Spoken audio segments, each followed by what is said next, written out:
ದೇಶದ ಮೊದಲ ವಿಭಿನ್ನ ಬಗೆಯ ಮಾರಾಟ ವಿಧಾನ ಅನುಸರಿಸುವ ಸಾಕುಪ್ರಾಣಿಗಳ ಆರೈಕೆ ಬ್ರಾಂಡ್ ಆಗಿರುವ ಎಗ್ಲಿ ಪೆಟ್ ಕೇರ್ ಬೆಂಗಳೂರಿನ ತನ್ನ ಎಕ್ಸ್ಪೀರಿಯನ್ಸ್ ಸೆಂಟರ್ಗಳಲ್ಲಿ ಅಂತಾರಾಷ್ಟ್ರೀಯ ಹ್ಯಾಪಿ ಪೆಟ್ಸ್ ಡೇ ಹೋದ ಸಾಕು ಪ್ರಾಣಿಗಳ ಸಂತಸ ದಿನ ಐಎಚ್ಪಿಡಿ 3ನೇ ಆವೃತ್ತಿಯನ್ನು ಸಂಭ್ರಮದಿಂದ ಆಚರಿಸಿತು.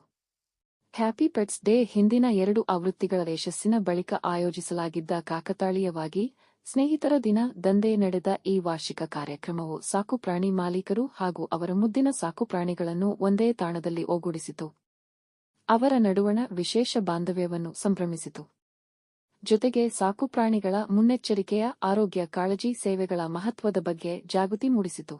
ಈ ಸಂಭ್ರಮಾಚರಣೆ ಸಂದರ್ಭದಲ್ಲಿ ಗುಣಮಟ್ಟದ ಪಶುವೈದ್ಯಕೀಯ ಸೇವೆಗಳನ್ನು ಇನ್ನಷ್ಟು ಸುಲಭವಾಗಿ ಲಭ್ಯವಾಗುವಂತೆ ಸಮಗ್ರವಾಗಿ ಹಾಗೂ ಸಮುದಾಯದ ಪಾಲ್ಗೊಳ್ಳುವಿಕೆ ಒಳಗೊಂಡ ರೀತಿಯಲ್ಲಿ ವಿಸ್ತರಿಸುವ ಮೂಲಕ ಸಾಕುಪ್ರಾಣಿಗಳ ಆರೈಕೆ ಸೌಲಭ್ಯಗಳನ್ನು ಮತ್ತಷ್ಟು ಬಲಪಡಿಸುವ ತನ್ನ ಬದ್ಧತೆಯನ್ನು ಎಗ್ಲಿ ಪೆಟ್ ಕೇರ್ ಪುನರುಚ್ಚರಿಸಿದೆ.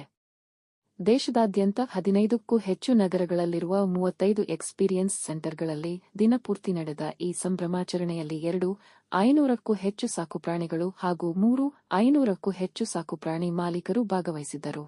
ಜೊತೆಯಾಗಿ ಬಾಳುವಾಗ ಜೀವನ ನಿಸ್ಸಂದೇಹವಾಗಿಯೂ ಹೆಚ್ಚು ಸುಂದರ ಎಂಬ ದಯದಡಿ ನಡೆದ ಅಂತಾರಾಷ್ಟ್ರೀಯ ಹ್ಯಾಪಿ ಪೆಟ್ಸ್ ಡೇ 2026 ಕಾರ್ಯಕ್ರಮದಲ್ಲಿ ಸಾಕುಪ್ರಾಣಿಗಳು ಮತ್ತು ಅವುಗಳ ಮಾಲೀಕರಿಗಾಗಿ ವಿವಿಧ ಮನರಂಜನಾ ಚಟುವಟಿಕೆಗಳನ್ನು ಆಯೋಜಿಸಲಾಗಿತ್ತು. ಜೊತೆಗೆ ಉಚಿತ ಆರೋಗ್ಯ ತಪಾಸಣೆ ಮತ್ತು ಯೋಗಕ್ಷೇಮ ಸಲಹಾ ಸೇವೆಗಳ ಮೂಲಕ ಸಾಕುಪ್ರಾಣಿಗಳ ಮುನ್ನೆಚ್ಚರಿಕೆ ಆರೋಗ್ಯ ಕಾಳಜಿಯ ಮಹತ್ವವನ್ನು ಮನದಟ್ಟು ಮಾಡಿಕೊಡಲಾಯಿತು. Good morning, everyone. I welcome every one of you in today's International Happy Pets Day celebration here in Ziegler Bell Road Center. We're celebrating this just to bring about an awareness to the pet parents, reminding them what responsive pet parenting is, and then going forward what the pet needs in their lifelong interactions. And then we bring into the proactive healthcare management for the pets, and basically we bring in the pet parents over here, and then they interact with the among themselves, and then we guide them on the preventive health care of the pets, and then overall well-being.